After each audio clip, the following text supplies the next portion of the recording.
Le petit café familial brille doucement dans la lumière de la fin de l'après-midi. Le soleil incliné à travers les fenêtres avant et l'accroche dans la vapeur qui se recroqueville des tasses en céramique. Ethan est assis dans son coin habituel près de l'étagère, sa veste en jean drapée sur la chaise, les doigts tapant sans relâche contre son téléphone alors qu'il regarde la porte. Sa meilleure amie Mia glisse dans le siège en face de lui, les joues rincèrent du froid à l'extérieur, ses cheveux foncés tirés en arrière dans un chignon lâche qui la rend à la fois familière et étrangement distante aujourd'hui. Ils parlent de travail et de plans de week-end, mais Ethan continue de revenir au sentiment qu'elle retient quelque chose, remarquant la façon dont sa main se serre autour de son latte chaque fois qu'il mentionne l'avenir. « Vous êtes bizarre aujourd'hui », dit-il avec un demi-sourire, fouillant ses yeux, et elle force un rire, regardant vers le bas dans la mousse alors qu'elle murmure « Je vais bien, Ethan.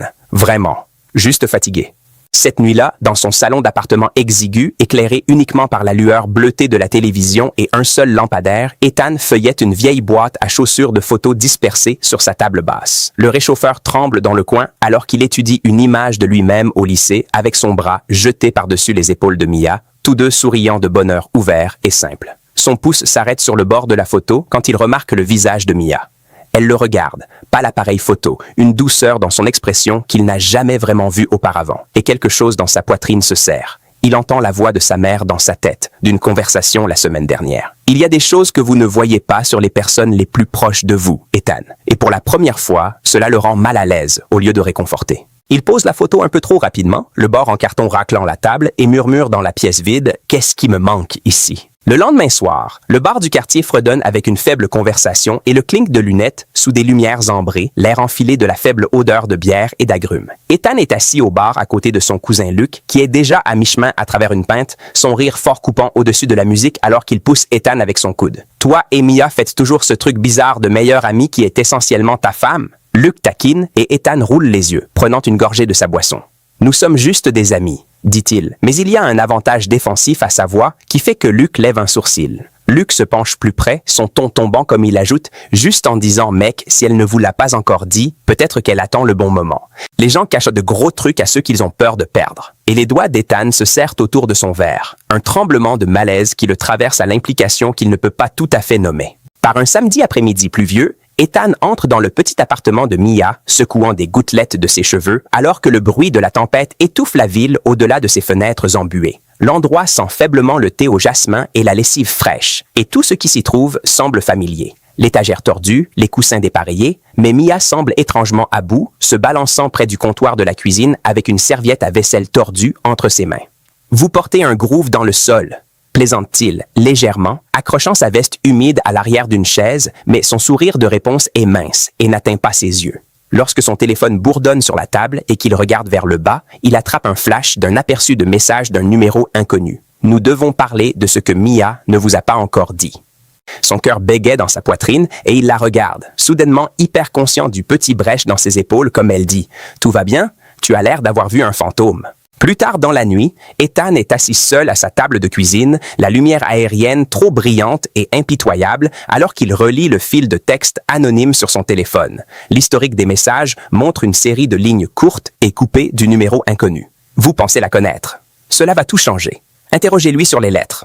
Sa jambe rebondit sous la table et il se frotte les mains sur son visage, prise entre colère et effroi, le bourdonnement du réfrigérateur sonnant soudainement comme un rugissement dans le silence. Si c'est une sorte de blague, ce n'est pas drôle, murmure-t-il en tapant un message. Qui est-ce? Quelle lettre? Mais le reçu lu apparaît sans réponse. Il regarde l'écran jusqu'à ce que ses yeux s'effroient, puis murmure finalement dans la pièce vide. « Mia, qu'est-ce que tu me caches? » Le lendemain matin, dans la petite mais rangée de cuisine de sa mère, la lumière du soleil se répand sur la nappe à carreaux et l'odeur de café et de toast beurré remplit l'air, réconfortant et familier. Ethan est assis raidement à la table, tasse intacte devant lui, tandis que sa mère se déplace autour de la cuisine avec une facilité pratiquée, ses cheveux gris striés tirés en arrière dans une pince. « Vous avez l'air de ne pas avoir dormi », observe-t-elle doucement, mettant une plaque devant lui, et il expire, décidant de tester les os. « Avez-vous déjà gardé quelque chose d'énorme de papa? Quelque chose qui pourrait tout changer? » Il demande, la surveillant de près. Elle fait une pause, remet le bol de sucre, et il y a un scintillement de quelque chose. La culpabilité, peut-être, avant qu'elle ne se rétablisse, en disant tranquillement Parfois, nous cachons des choses parce que nous avons peur de perdre les gens que nous aimons,